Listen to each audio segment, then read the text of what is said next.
कोई भी लक्ष्य हो, चाहे कितना बड़ा लक्ष्य क्यों ना हो, वह एक बार में ही पूरा नहीं होता है।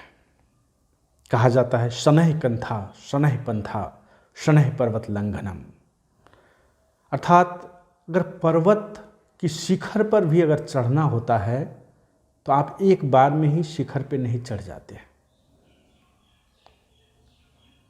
हजारों माइल की दूरी भी अगर तय करना है तो एक ही बार में, एक ही पलक में झपकते हुए दूरी तय नहीं होता है।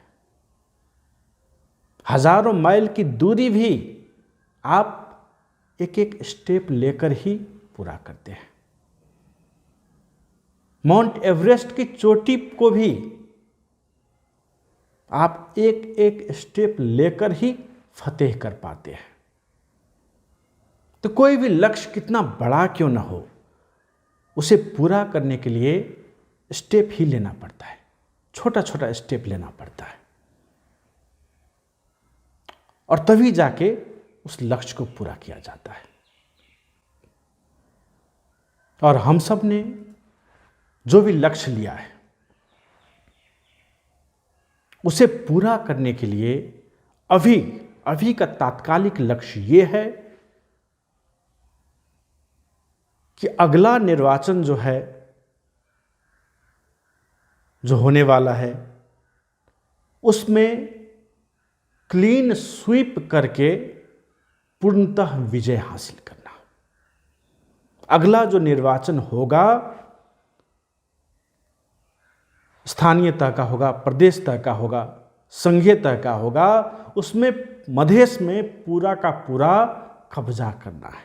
यही हमारा अगला स्टेप है, अगला लक्ष्य है अभी के लिए। इससे हम सबको अभी दायां बायां नहीं देखना है, बल्कि इस स्टेप में अगले निर्वाचन में कैसे पूरे मधेश को हम सब कब्जा करेंगे, उस लक्ष्य पर अर्जुन दृष्टि से हम सबको सोचना है पूरी तरह से। और जो 3000 स्थानीय तह है लगभग मधेश में, उसमें हर एक जगह अपना उम्मीदवार को उठा के उसको सशक्त रूप में प्रशिक्षण देकर, समर्थन देकर, जनाधार निर्माण करके हर एक जगह पर विजय हासिल कराना है। और उसी के लिए हम सब अभी से हर एक बूथ स्तर तक समिति निर्माण, वड़ा में समिति निर्माण, गांव पालिका नगर पालिका में समिति निर्माण करके हम सबको आगे बढ़ते जाना है। और उसके लिए ये नहीं कि निर्वाचन के समय में लगेंगे, उसके लिए अभी से हम सबको लगना है। अभी से विजय कैसे हासिल होगा उसके लिए पूरा का पूरा जी जान लगा देना है। यही हमारा अगला लक्ष्य है। और निर्वाचन के लिए हमारी तैयारी इस तरह से हो कि निर्वाचन से पहले ही वहाँ पर पूरा का पूरा कब्जा दिखाई दे। ये नहीं कि निर्वाचन का रिजल्ट को हमको इंतजार करना पड़ेगा, ऐसी बात नहीं। वह विजय पहले ही दिख जाना चाहिए, ऐसी तैयारी हम सबके पास होना चाहिए। वैसा तैयारी करके हम सब निर्वाचन में जाएं। हर एक बूथ पर हमारा 100 से ज़्यादा एकदम पूरा प्रशिक्षित कैडर खड़ा रहे, स्वयंसेवक खड़ा रहे, उस तरह से हम सबको तैयारी करना है। हर एक बूथ स्तर पर हमारा 100 से ज़्यादा एकदम हार्डकोर कैडर, प्रशिक्षित कैडर वहाँ पर रहना चाहिए। पूरा का पूरा समाज में कोई मतदान के क्रम में कोई भ्रष्टाचार न हो, कोई लोभ लालच दिखाकर मत को किनबेच न करे, खरीद बिक्री न करे, उसे हम सब पूर्ण रूप से नियंत्रण कर सके, ऐसी संरचना बनाकर हम सबको निर्वाचन में जाना है, ताकि निष्पक्ष रूप से निर्वाचन हो सके। वहाँ पर मत का खरीद बिक्री न हो और जनता निडर होकर जनमत पार्टी में मतदान कर सके। उसके लिए हमें अभी से तैयारी एकदम से करना है, उसी हिसाब से हमें आगे बढ़ना है। और हमने राष्ट्रीय परिषद की बैठक में 2075 साल चैत में जो राष्ट्रीय परिषद की बैठक हुई थी, उसी में जब पार्टी घोषणा की गई थी, जनमत पार्टी की घोषणा की गई थी, उसी में स्पष्ट कह दिया गया था कि हमारा लक्ष्य है अगर अभी हम सब 1 लाख है तो हमारा लक्ष्य है कि 15 लाख हार्डकोर कैडर बनाना। तो इसका मतलब ये होता है, अगर पुराना एक आदमी कहीं पर मौजूद है तो वहाँ पर 14 आदमी नया होना चाहिए। तब जाके अर्थ हुआ कि संगठन विस्तार हुआ है, संगठन बढ़ा है। अगर खाली पुराने लोग ही रह जाएंगे, वही के वही सेम लोग रह जाएंगे, उतना ही लोग रह जाएंगे, तो संगठन का विस्तार नहीं हुआ। इसीलिए ये एकदम याद रखना है, संगठन को विस्तार करने के समय में जो हम सब ने लक्ष्य घोषणा किया था कि अगर हम सब 1 लाख आज हैं तो 15 लाख हार्डकोर कैडर बनाना हमारा लक्ष्य है, जो पूरा समाज का अवस्था और व्यवस्था को परिवर्तन कर सके, समाज में आमूल परिवर्तन ला सके। ऐसे हार्डकोर 15 लाख कैडर को बिल्ड करना है हम सबको। उसके लिए हम सब दिन रात लगे रहे, उसी हिसाब से हम सब आगे बढ़ेंगे तो निर्वाचन में भी विजय हम सब हासिल कर पाएंगे। और उसके लिए योजना है ईटीटी का। जनमत पार्टी ने उसी समय योजना लाई थी ईटीटी का, मतलब पहले एक्सपेंशन करना है। हम सब की जो संगठन है, पार्टी है, उसे बूथ स्तर तक, गांव पालिका नगर पालिका तो हुआ ही, वड़ा तो हुआ ही, बूथ स्तर तक विस्तार करके वहां पर कमेटी बना के एकदम से विस्तार करना है, पूरे मधेश में विस्तार करना है। और एक्सपेंशन हो गया तो हम सबको ट्रेनिंग करना है। ईटीटी मतलब टी फॉर ट्रेनिंग। और उसको इतना प्रशिक्षण देना, ऐसा कट्टर प्रशिक्षण देना है ताकि वो डिगाने से भी नहीं डिगे। कितना हो उसका मोल लगा दे कोई दूसरी पार्टी वाला, फिर भी वह अपने स्थान से न डिगे, ऐसा कट्टर प्रशिक्षण उनको देना है ताकि हमारा मधेश जो है एक समृद्धि की ओर बढ़ सकेगा। और तीसरे चरण में है टेस्टिंग फेज। जब एक्सपेंशन भी हो गया, बूथ स्तर तक ट्रेनिंग भी हो गया, उसके बाद जो है उसको कार्यकर्ताओं को, अपने समितियों को टेस्ट करना है। और उसके लिए टेस्टिंग फेज में जो है सामाजिक क्रांति में अपने कार्यकर्ताओं को लगाना, घर दैलो कार्यक्रम में लगाना, समाज में जो है आरटीआई के मार्फत विभिन्न जानकारी हासिल करके भ्रष्टाचार के उन्मूलन करने के लिए लगना, सहजकर्ता बनना, सर सफाई जैसे कार्यक्रम आयोजना करना, सामाजिक सेवा देना, ऐसे कार्यों में लगा के हम सब अपने संगठन को, जो बूथ स्तर तक संगठन बना है, उसको परीक्षण कर सकते हैं, टेस्ट कर सकते हैं, उसको काम में लगा सकते हैं।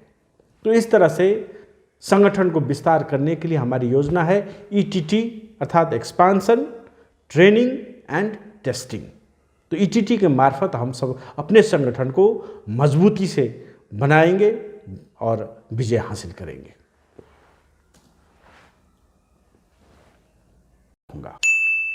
आगे क्या करना है?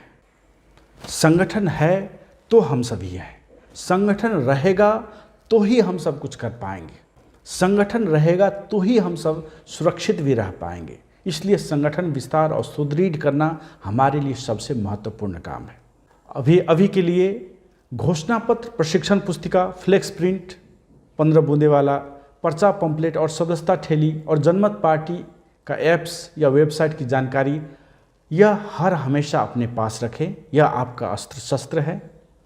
फील्ड पर जाएं, सदस्यता अंधाधुन काटें। हमें 15 लाख सदस्यता काटना है। सदस्यता बांटने से पहले फ्लेक्स प्रिंट या वीडियो दिखाकर छोटा छोटा कार्यक्रम भी कर सकते हैं। सदस्य बनने के बाद उन्हें प्रशिक्षण दें।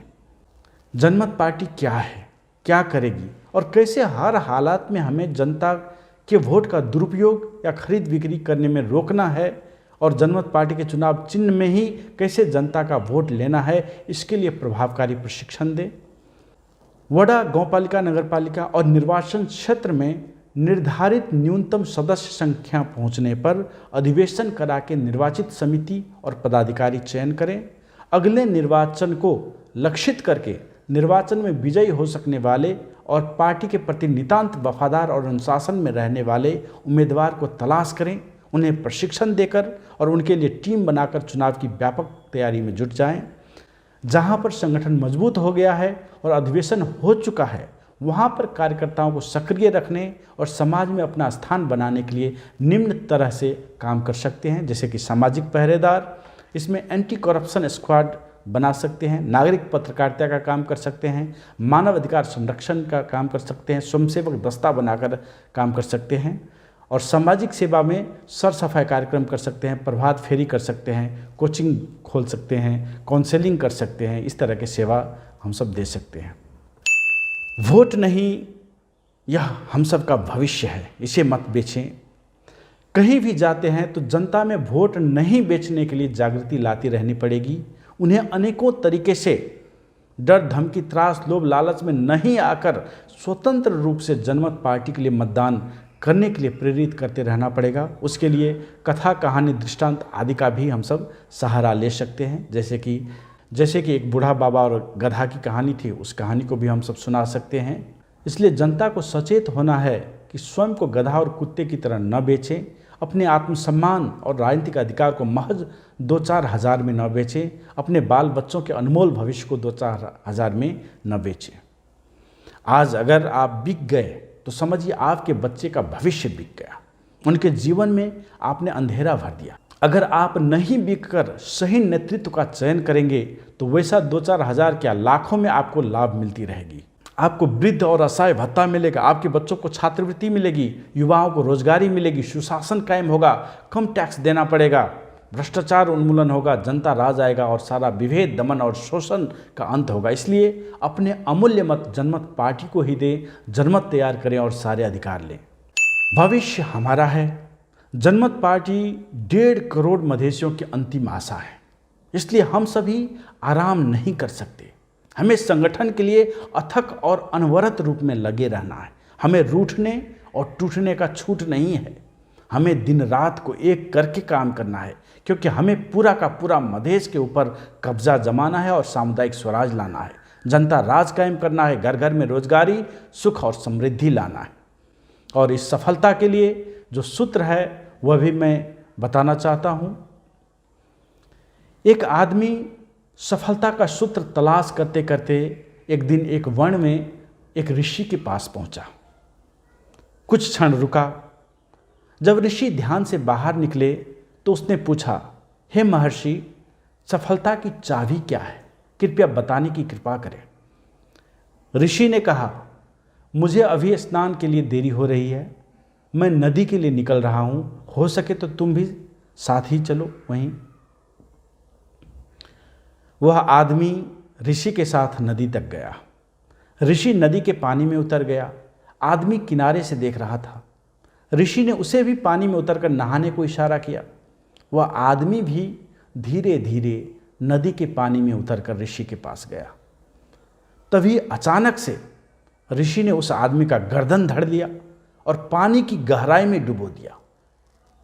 आदमी छटपटा रहा है, हाथ पैर मार रहा है, पानी से बुलबुला निकल रहा है। आदमी मरने के निकट पहुंच गया। मिनट, 2 मिनट, 4 मिनट हो गया, फिर भी ऋषि छोड़ नहीं रहा है उसे। अंततः ऋषि ने उसे छोड़ दिया। हांफता हुआ, सांस के लिए तड़पता हुआ, लंबी सांस खींचता हुआ उस आदमी का सिर बाहर निकला। वह तो ऋषि पर आग बबूला हो गया, ऋषि को जान से मारने पर उतर गया। तभी ऋषि ने मुस्कुराते हुए कहा, जब मैंने तुमको पानी की गहराई में डुबो दिया था और वहीं पर देर तक रख दिया तो तुम्हें कैसा महसूस हुआ? कैसी बेचैनी हुई, कैसी छटपटाहट हुई, कैसे हाथ पांव मारे, कैसी सारी ऊर्जा, सारा ध्यान लगा दिया कि एक सांस तुम्हें जैसे भी मिल जाए। कैसी तड़पन थी एक सांस के लिए। हाँ, वही तड़पन ही सफलता की चाबी है। जिस दिन से अपने लक्ष्य के लिए वैसे ही हर पल तड़पने लगोगे, हर पल छटपटाते रहोगे, हर पल हाथ पांव मारते रहोगे, उसी दिन से सफलता मिलना आरंभ हो जाएगी।